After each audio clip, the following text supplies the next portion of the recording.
আমি ঢাকা বিশ্ববিদ্যালয়ের সূর্যসেন হলের ছাত্র ছিলাম।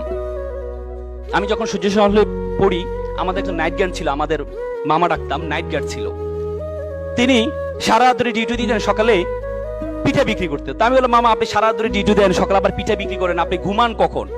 সে করবে, মামা একটু দোয়া করবেন, আমার ছেলে এসএসসিতে এ প্লাস পেয়েছে, এসএসসিতে পরীক্ষা দিচ্ছে, যদি এ প্লাস পায় তাহলে আমি তাকে ঢাকা মেডিকেলে ভর্তি করাবো, আর মেডিকেলে ভর্তি হওয়ার পর আমি এর চাকরি ছেড়ে দিব, রাতে ঘুমাইতে পারেন, এই চাকরি আমি করব না। আমি বললাম ফাইন। তারপরে কিছুদিন যাওয়ার পর দেখি মামা দুপুরে ফল বিক্রি করছে। তাই বললাম, মামা সারা ধরে ডিউটি দেন, সকালে পিঠা বিক্রি করেন, দুপুরে ফল বিক্রি করেন, আপনি ঘুমান কখন? সে বলবে, মামা আমাকে আমার জন্য একটু দোয়া করো, আমার ছেলে এই প্লাস পেয়েছে, কোচিংয়ে ভর্তি করাইতে হবে, 20-30 হাজার টাকা লাগবে, এই জন্য আমি একটু কষ্ট করছি, ছেলে মেডিকেলে চান্স পাওয়ার পর আমি তো চাকরি ছেড়ে দিব। তা আমি বললাম যে, মামা ধর্মকর্ম শিখান্ত ছেলেকে।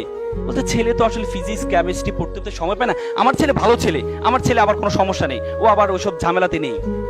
মা বাবা তো সবসময় সন্তান তার কাছে ভালোই থাকে। কিছুদিন যাওয়ার পরে আমি তাকে কোচিংয়ে ভর্তি করার ব্যবস্থা করে দিয়ে, ছাড়ের ব্যবস্থা করে দিয়েছি। কিছুদিন হটফুট করে দেখে আমার রুমে মিষ্টি নিয়ে আসলো, মামা আমার ছেলে ঢাকা মেডিকেলে চান্স পেয়েছে। কি উত্তাল, কি আনন্দ! আমার লাইফে সন্তানের খুশিতে এত আনন্দ পিতামাতা হতে পারে আমি কখনো দেখিনি।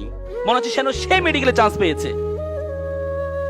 একদিন কিছুদিন যাওয়ার পর মামা দেখি মন খারাপ করে বসে আছে। আমি বললাম, মামা আপনার মন খারাপ কেন? আপনার ছেলে ঢাকা মেডিকেল পড়ে, আপনার জীবন আর ঠেকায় কি, আপনি মন খারাপ কেন? বলছে, বাবা আমাকে ক্ষমা করবেন। কি হয়েছে মামা? বাবা আমি আর পারছি না, বাবা আমি আর পারছি না, আমার ছেলে ইয়াবা আসক্ত, প্রতিদিন বাসায় এসে শোকেজের গ্লাস ভাঙে, আলমিরার গ্লাস ভাঙে টাকার জন্য।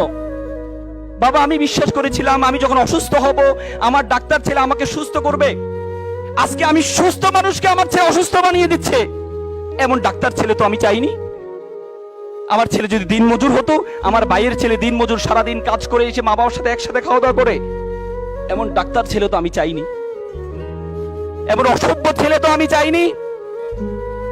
With due respect to our guardians, আমি আপনাদেরকে সম্মান রেখে বলছি, আপনি আপনার ছেলেকে ডাক্তার বানালেন, ইঞ্জিনিয়ার বানালেন, কোনো কাজে আসবে না যদি আপনার ছেলের মধ্যে ধর্মীয় জ্ঞান না থাকে। এই ছেলে ভয়ঙ্কর আকার ধারণ করবে, ভয়ঙ্কর আকার ধারণ করবে।